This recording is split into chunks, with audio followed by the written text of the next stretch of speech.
Nah kalau gorengan Pak? Gorengan tuh sebetulnya kan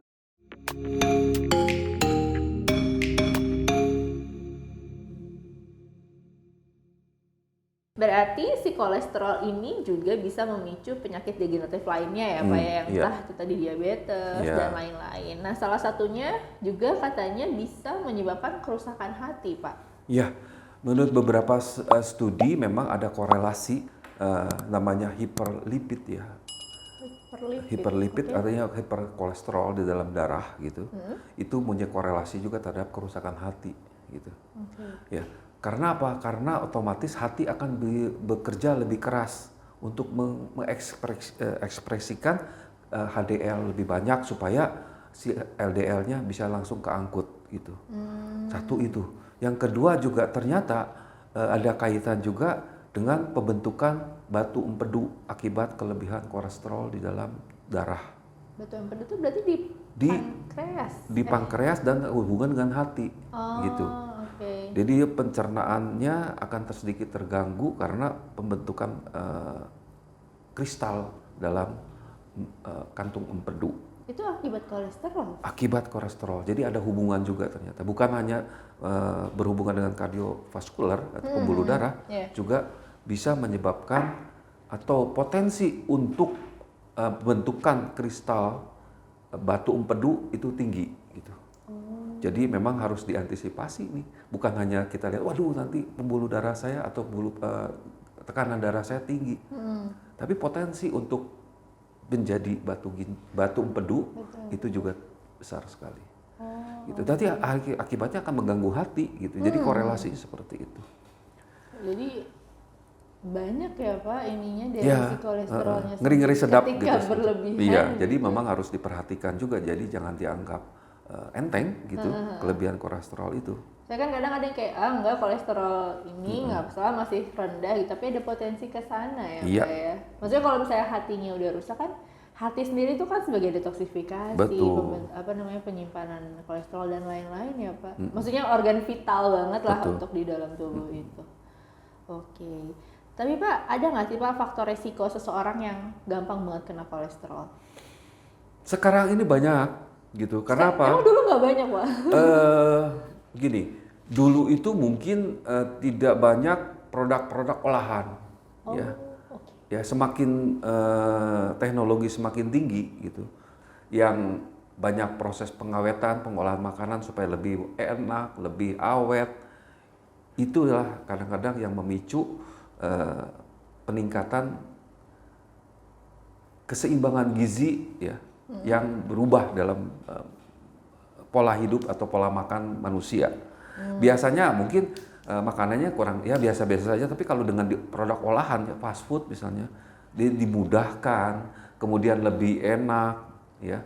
Tetapi lupa bahwa terjadi suatu perubahan dari lemak-lemak yang dia makan gitu.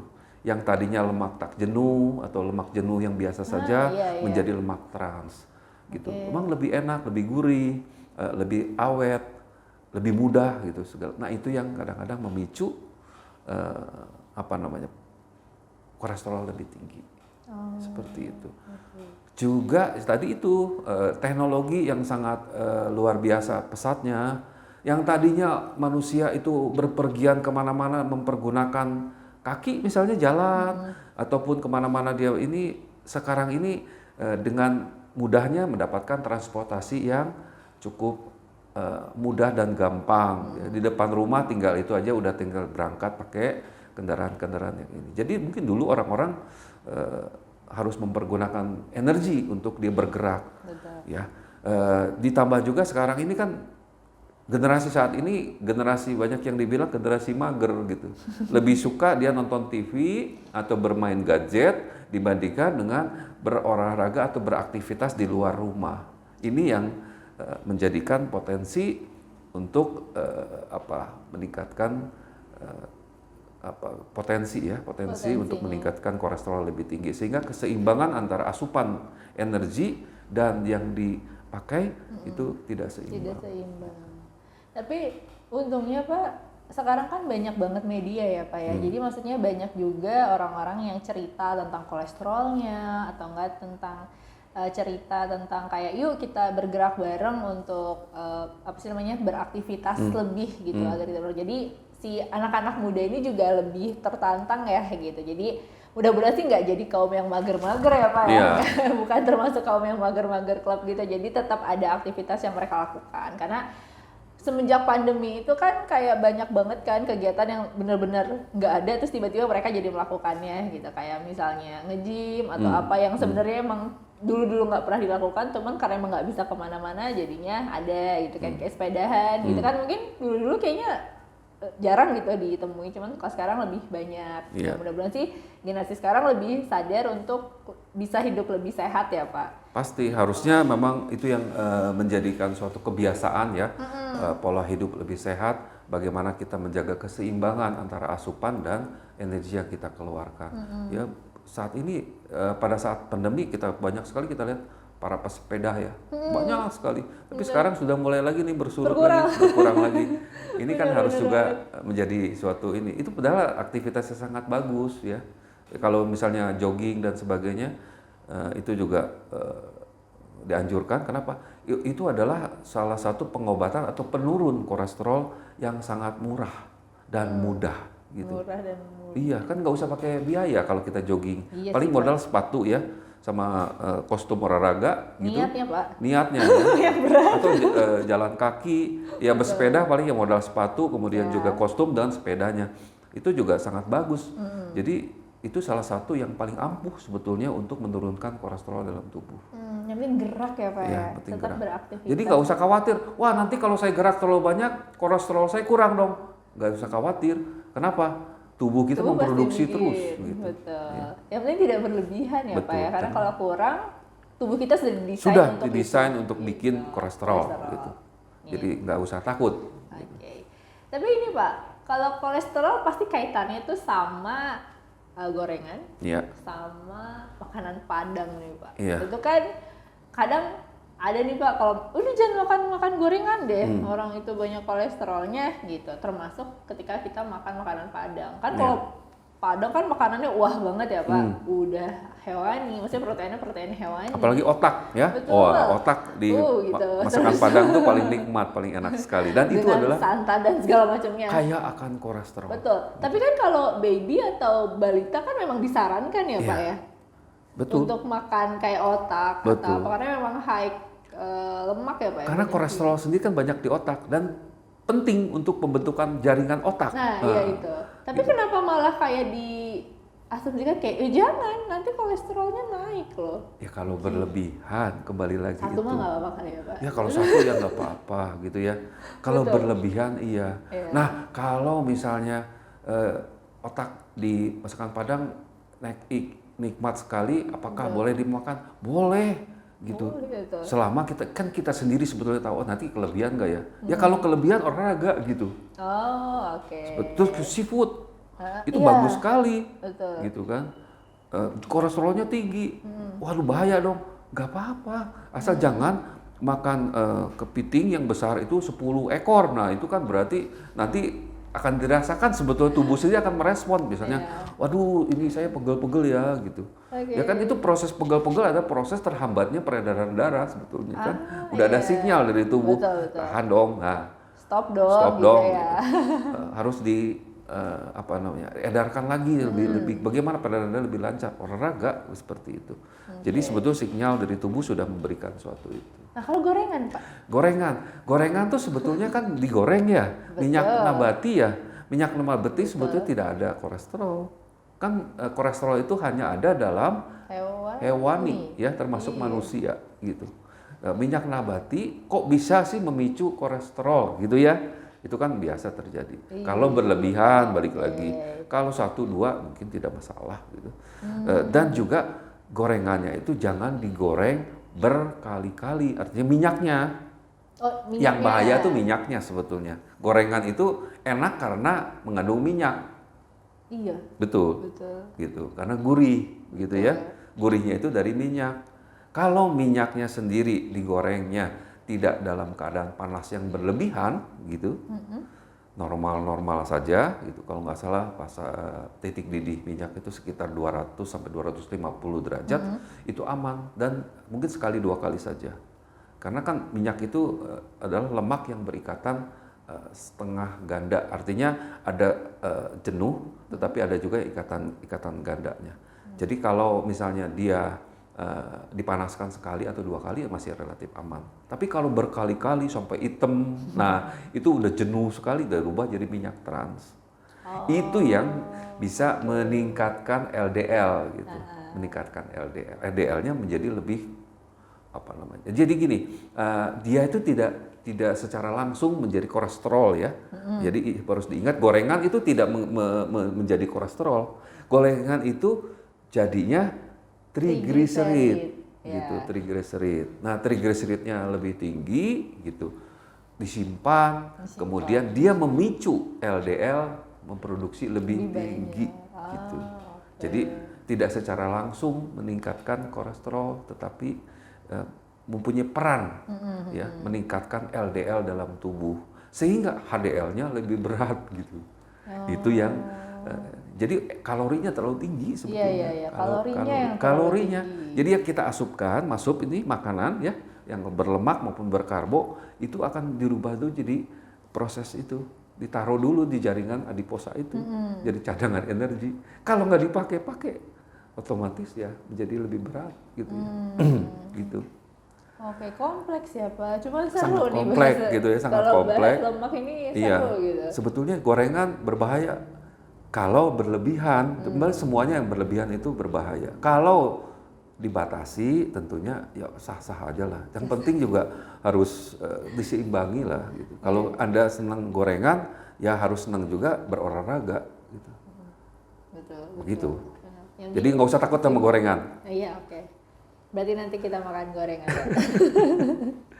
Tapi Pak, kalau misalnya seseorang sudah didiagnos sebagai nih kolesterolnya sudah tinggi, bisa sembuh kan berarti? Bisa. Ya kan? Dengan yang penting olahraga tadi. Ya, keseimbangan itu. Ya, dengan meningkatkan HDL. Apa saja sebetulnya yang makanan yang bisa meningkatkan HDL? Bukan secara total ya, HDL itu diproduksi oleh hati. Jadi dia memicu hati untuk memproduksi HDL. Tentunya karena itu harus dengan minyak-minyak yang namanya minyak ikatan ganda. Ikatan rangkap. Minyak ikan, ya. Kemudian minyak zaitun kalau misalnya mau itu, seperti itu. Atau juga dengan minyak yang mengandung vitamin E tinggi, antioksidan tinggi, gitu ya. Yang saat ini sedang dalam proses penelitian dan studi terus-menerus adalah minyak sawit merah. Karena menurut penelitian mengandung selain mengandung tokoferol ya sebagai provitamin E sebetulnya, bukan vitamin E ya. Orang-orang menyebutnya adalah vitamin E, tokoferol itu. Tapi ada lagi kaitannya yang lebih hebat lagi daripada tokoferol adalah tokotrienol. Ya, tokotrienol itu ikatan rangkapnya lebih banyak gitu. Nah itu yang bisa ya pokoknya dengan semakin banyaknya ikatan rangkap, kaki atau tangannya untuk ngangkut lah, misalnya kalau analoginya ngangkut si LDL itu lebih banyak dia, gitu kan tangannya ikatan rangkap itu ada yang 2, ada yang 3 gitu ya. Dan semakin banyak itu dia angkut-angkutnya lebih enak tuh, gitu. Secara analoginya gampangnya gitu, sehingga LDL-nya akan menjadi turun karena keangkut ke hati lagi. Gitu, Mbak Alfi. Iya. Itu make sense banget, Pak.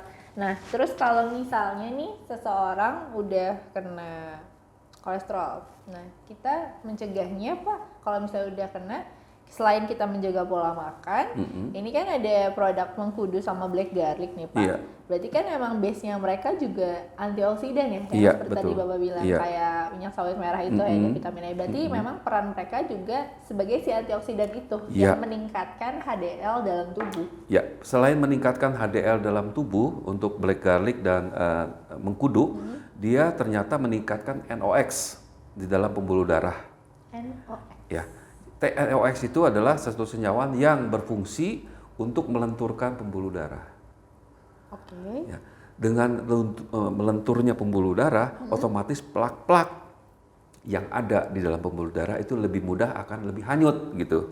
Ya lebih lentur kan dia, karena pembuluh darah kita tuh kalau kita asumsikan suatu pipa gitu atau balon gitu yang nggak statis gitu, dia tuh istilahnya begini kan untuk ada suatu pompaan gitu.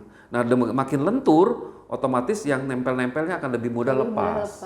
Kemudian lebih mudah diangkut oleh si HDL itu. Nah fungsinya selain dia memicu untuk peningkatan HDL di dalam produksi di hati, itu dia adalah meningkatkan NOx yang membuat lentur pembuluh darah. Gitu. Secara mekanisme mudahnya seperti itu. Tapi sebetulnya mekanismenya kompleks sekali dalam tubuh kita. Tubuh manusia adalah suatu mekanisme yang kompleks sekali, lebih kompleks daripada suatu CPU gitu ya. Kalau CPU itu juga kompleks, tapi tubuh manusia jauh lebih kompleks daripada itu. Luar biasa. Luar biasa memang. Emang tubuh kita didesain udah luar biasa banget ya Pak. Oke, tapi Pak kalau misalnya kita nih maksudnya yang tidak terdiagnos kolesterol, tetap boleh minum ini untuk mencegah? Sebaiknya kita mencegah. Kenapa demikian? Karena kan kita tidak tahu pola makan kita sudah benar belum, gitu ya. Saya sih belum ya Pak. Karena kan tidak bisa terindikasi Mbak Alfi bahwa di dalam pembuluh darah kita itu sudah ada plak atau tidak, karena setiap orang itu berbeda kelenturan dari pembuluh darahnya, gitu. Dengan semakin lentur, otomatis kecenderungan untuk penyakit kardiovaskular itu akan lebih rendah, gitu. Nah, kalau kita sudah mengkonsumsi ini secara rutin, gitu ya, ini kan kalaupun sudah terjadi indikasi ada plak di dalam darah, itu akan lebih cepat ini. Syukur-syukur kalau ternyata bagus juga gitu. Bagus akan lebih bagus tentunya, begitu. Daripada kita menunggu sakit, mungkin lebih bagus kita mencegah. Betul. Seperti Benar itu. banget, Pak. Jadi memang untuk mencegah segala penyakit ya salah satunya nih kolesterol, kita harus tetap jaga pola makan kita. Kemudian kita juga harus jaga aktivitas fisik kita untuk terus bergerak nih, no mager-mager club gitu. Dan kita juga bisa konsumsi makanan-makanan yang bisa membantu kita untuk meningkatkan imunitas. Nah salah satunya ada black garlic dan noniko dari Srami Botani gitu. Oke Pak Dwiko, itu aja sih pertanyaan-pertanyaan tentang kolesterol. Mungkin ada hal lain yang mau Pak Dwiko sampaikan nggak nih terkait kolesterol ini? Ya, terkait kolesterol tadi kita juga menyinggung tentang batu empedu ya. Mungkin kita akan bahas bagaimana korelasi hyperlipid dalam darah atau kolesterol itu, hyperkolesterol dalam darah itu bisa menyebabkan batu empedu, dan bagaimana sebetulnya kita bisa mencegahnya. Kalaupun terjadi batu empedu, bagaimana kita menghilangkannya, gitu. Nanti kita akan bahas lebih detail. Next topiknya berarti kita akan bahas tentang masih juga berkaitan sama kolesterol nih, tapi kolesterol yang hyperlipid yang memang fokusnya di hati dan terkait batu empedu.